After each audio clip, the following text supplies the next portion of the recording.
আজকে আবার নতুন করে আগামী শুক্রবার ঘোষণা দেখা যাচ্ছে আসছে আগামী শুক্রবার ঘোষণা আসবে। আমাদের পরবর্তী প্রজন্ম, আমাদের সন্তান, আমাদের ছোট ভাইদের একটি সংগঠন, তাদেরকে স্বাগতম জানাই, ধন্যবাদ জানাই। আপনারা আসেন, মানুষের সামনে আপনাদের কর্মসূচি দেন। জুলাই আগস্ট অভ্যুত্থানে আপনারা আমাদের সঙ্গে ছিলেন, আমরা আপনাদেরকে ধন্যবাদ দেই। আপনারা মানুষের কাছে যাবেন, মানুষ আপনাদেরকে বিবেচনায় নেবে, নেয়ার পরবর্তী ফলাফলের অপেক্ষায় থাকতে হবে।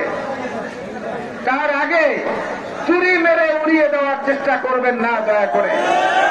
বিএনপি চুরি মেরে উড়িয়ে দেওয়ার দল না।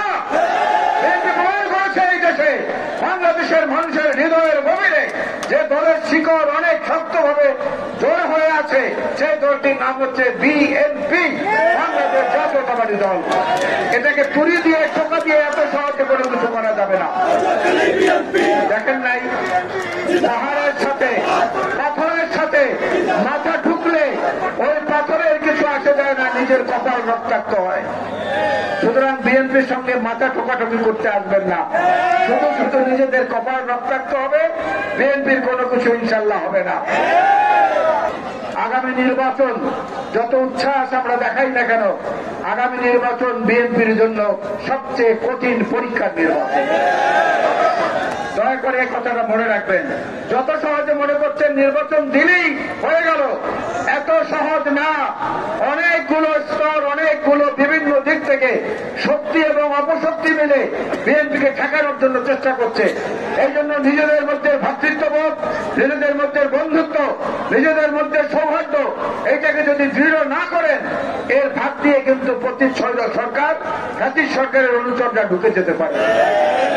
এর মধ্য দিয়ে কিন্তু ছদ্মবেশী এই কোলপাল্টানো কিছু দল আছে, কখনো আওয়ামী লীগের কোলে ওঠে, কখনো বিএনপির কোলে ওঠে, কখনো জাতীয় পার্টির কোলে ওঠে। সেই দলের লোকেরা কিন্তু এই ভাগ দিয়ে ঢুকে যেতে পারে। এই ভাগ তৈরি করা যাবে না, কথা অত্যন্ত পরিষ্কার। ভাগ তৈরি করা যাবে না। আগামী নির্বাচনের কঠিন পরীক্ষার জন্য প্রস্তুত হন এবং সেই নির্বাচন আদায়ের জন্য যখনই তারেক রহমান সাহেব ডাক দেবেন, তখন সে আন্দোলনের জন্য প্রস্তুত থাকার মানসিকতা গ্রহণ করুন।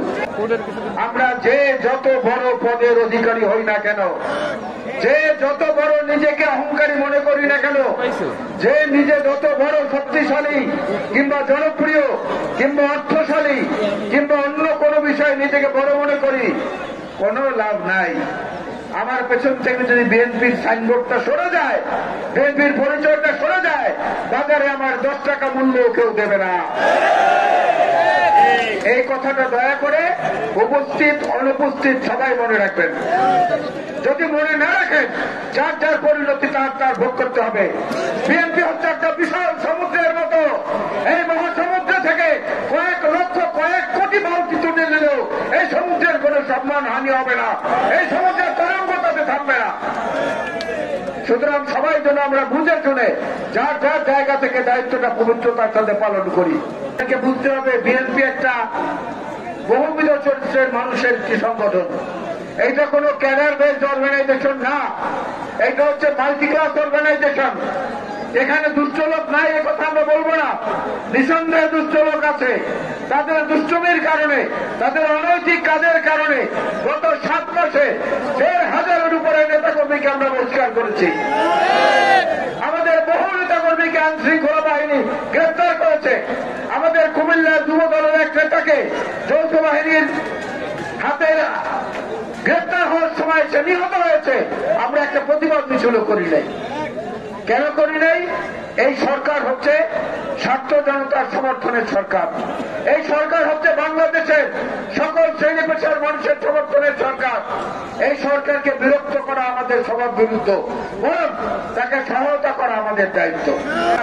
এই ধানিষ্ঠিক হচ্ছে আল্লাহর বিশেষ রহমতপ্রাপ্ত একটা প্রতীক, যেটা মানুষের পক্ষে তৈরি করা সম্ভব না। আমরা সেই প্রতীকের অধিকারী। সুতরাং আমরা মহান আল্লাহ রাব্বুল আলামিনের উপরে দৃঢ় আস্থা এবং বিশ্বাস রাখি। এই সংবিধানে বিসমিল্লাহির রহমানির রহিম সংযোজন করেছে বিএনপি। এই সংবিধানে পরম করুণাময় আল্লাহর নামে শুরু করছি, এই বাক্য সংযোজন করেছে বিএনপি। বিএনপি বলেছে সংখ্যাগরিষ্ঠ মানুষের ধর্ম রক্ষার জন্য যথাযথ সম্মান দিয়ে অন্যান্য মানুষের ধর্মীয় স্বাধীনতা পালন করার জন্য। আর কোন দলের গণতন্ত্রে এটা পাবেন না।